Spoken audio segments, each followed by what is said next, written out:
Au moment même où la petite fille disparut, toute la ville sembla retenir son souffle. Dès que l'appel parvint au poste de police, le chaos SCL, voix qui se chevauchaient, téléphone qui sonnait, agents qui se précipitaient. Une fillette de 8 ans avait disparu sans laisser la moindre trace.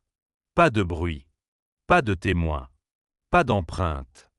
Un instant, elle ramassait des pommes de pin près d'un sentier forestier. L'instant d'après, elle semblait s'être volatilisée. L'agent Daniel sentit un nœud se former dans son estomac lorsqu'il arriva sur les lieux. À ce moment-là, la mère de l'enfant était déjà à genoux, effondrée, suppliant les policiers de lui ramener sa fille. Le père restait debout, figé, le choc gravé sur son visage, fixant la lisière de la forêt comme si celle-ci avait avalé l'enfant. Rien n'était dérangé. Pas d'empreinte, pas de vêtements, pas même une branche cassée. Seulement un silence lourd et anormal planant au-dessus des bois. Cet après-midi-là, la forêt était silencieuse. Trop silencieuse. Daniel passait déjà des heures à fouiller les arbres, son uniforme trempé de sueur, les nerfs tendus à l'extrême. Les équipes de recherche se déployaient, les drones tournaient au-dessus, et le poids de chaque minute qui s'écoulait pesait plus fort sur ses épaules. Puis, sans prévenir, son partenaire canin, Rex, s'élança du sentier comme un éclair. « Rex !» « Au pied !» cria Daniel, mais le chien ne se retourna même pas. Il courait avec une vitesse et une urgence que Daniel ne lui avait jamais vues. Quand il le rattrapa enfin, le cœur de Daniel manqua un battement. Rex n'aboyait pas. Il se tenait debout sur ses pattes arrière, tapant frénétiquement de ses pattes contre la vitre embuée d'un vieux camping-car abandonné, caché au fond des bois. Toc, toc, toc. Ses yeux étaient grands ouverts, apeurés, urgents, suppliants. Et lorsque Daniel regarda à travers la vitre sale, il comprit instantanément pourquoi Rex l'avait entraîné là. Avant de continuer, assurez-vous d'aimer, de partager et de vous abonner. Et je suis vraiment curieux. D'où regardez-vous? Indiquez votre pays ci-dessous. J'adore voir jusqu'où voyagent ces histoires. La journée commençait à peine lorsque le premier appel de détresse est arrivé. Une fillette de 8 ans avait disparu sur le sentier derrière sa maison. Lorsque Daniel arriva, ses parents attendaient au bord de la forêt, pâles et tremblants. La mère serrait contre elle le petit sac à dos rose de sa fille, comme si elle tenait la dernière partie d'elle. Le père, lui, fixait les arbres, espérant voir surgir à tout moment sa petite. Mais le silence qui les entourait semblait étouffant. Rex marchait nerveusement autour de Daniel, la queue raide et les oreilles dressées. Il y avait dans l'air quelque chose qui mettait le chien en alerte. Daniel se baissa pour le calmer, mais Rex resta tendu, fixé sur la forêt comme s'il percevait quelque chose qu'aucun d'eux ne pouvait voir. Les équipes de recherche fouillèrent les bois. Les drones bourdonnaient au-dessus. Les volontaires criaient le nom de la fillette, leur voix se perdant dans les arbres. Le cœur de Daniel se serra lorsque les petites empreintes de la fillette s'arrêtèrent soudainement dans la boue. Pas de traces de traînée. Pas de chemin indiquant où elle était partie. Juste rien. Ce n'est pas normal, murmura Daniel. Rex poussa un gémissement bas qui confirma ses craintes. Ils s'enfoncèrent plus profondément dans la forêt, et plus ils avançaient, plus le silence devenait oppressant. Rex glissait entre les branches, le nez au sol, ses muscles tendus. Daniel reconnut la posture immédiatement. Rex ne faisait pas que suivre une piste. Il répondait à quelque chose d'urgent. Soudain, le chien se figea. Sa tête se tourna brusquement à gauche, ses oreilles se dressant, ses yeux grands ouverts. Puis il s'élança. « Rex, au pied !» cria Daniel à nouveau, mais le chien ne ralentit pas une seconde. Les branches griffaient les bras de Daniel tandis qu'il courait derrière lui, trébuchant sur les racines et les troncs. Les autres agents criaient derrière lui, mais Rex se précipitait déjà dans la partie la plus sombre de la forêt, un endroit où personne n'aimait s'aventurer. Daniel traversa un épais buisson et déboucha dans une clairière étroite et cachée. Rex se tenait parfaitement immobile en son centre. L'air semblait figé, comme si les arbres eux-mêmes retenaient leur souffle.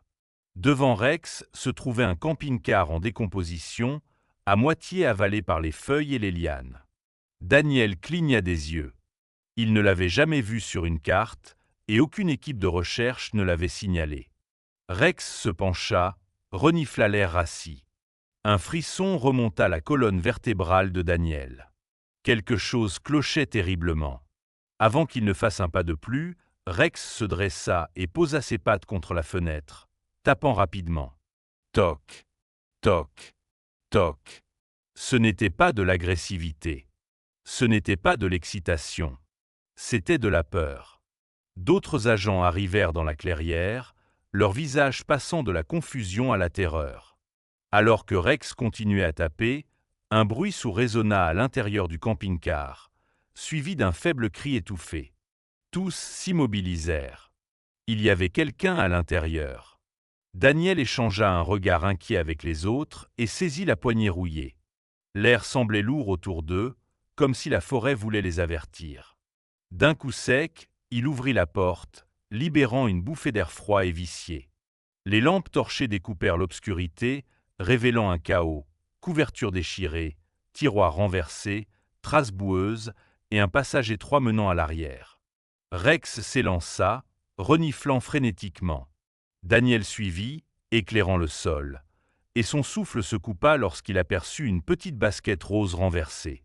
Le silence à l'intérieur était suffocant. Puis il vit un mouvement. Une petite silhouette recroquevillée sous une couchette improvisée, tremblante, les bras autour des genoux. La fillette disparut. Ses yeux étaient grands et vitreux de terreur. « Ça va. Tu es en sécurité maintenant, » murmura Daniel en s'agenouillant. Mais elle ne se calma pas. Au contraire, elle leva lentement un doigt tremblant et désigna l'ombre derrière elle. Daniel tourna sa lampe et se figea. Des outils étranges jonchaient le sol. Des cordes. Des notes griffonnées sur des bouts de papier. Des restes de nourriture. Un tissu sale qui lui retourna l'estomac. Ce n'était pas une cachette improvisée. Quelqu'un l'avait placée ici volontairement. Il a dit qu'il reviendrait, murmura-t-elle d'une voix brisée. Un froid glacial traversa Daniel. Celui qui l'avait enlevé n'en avait pas fini. Les agents la sortirent de sous la couchette avec précaution. Elle agrippa la manche de Daniel, sursautant au moindre bruit. Rex resta collé à elle, la poussant doucement comme pour lui rappeler qu'elle était enfin en sécurité. Dehors, Daniel s'accroupit près d'elle. « Tu peux me dire ce qui s'est passé, ma puce ?» Elle déglutit, ses yeux fuyant vers les arbres. « Il m'a prise, » dit-elle. « Je rentrais, et il m'a attrapée. Il m'a dit de ne pas crier. Il a dit qu'il savait déjà où me cacher. » Cette certitude fit frissonner Daniel. Le ravisseur connaissait la forêt par cœur. Rex se raidit soudain. Daniel suivit son regard vers une veste posée sur une chaise dans le camping-car, avec un écusson distinctif cousu sur la manche. Son cœur se serra. Elle appartenait à quelqu'un du coin. Quelqu'un de confiance. Les agents fouillèrent les poches et trouvèrent un trousseau de clés et une carte couverte de croix marquant des zones reculées de la forêt. Ce n'était pas le premier endroit. C'était un schéma. « On doit bouger », ordonna Daniel. « Il est dans les parages. » Rex grogna, le poil hérissé. Il n'avait pas affaire à un inconnu. L'homme était proche, bien plus proche que quiconque ne voulait l'admettre.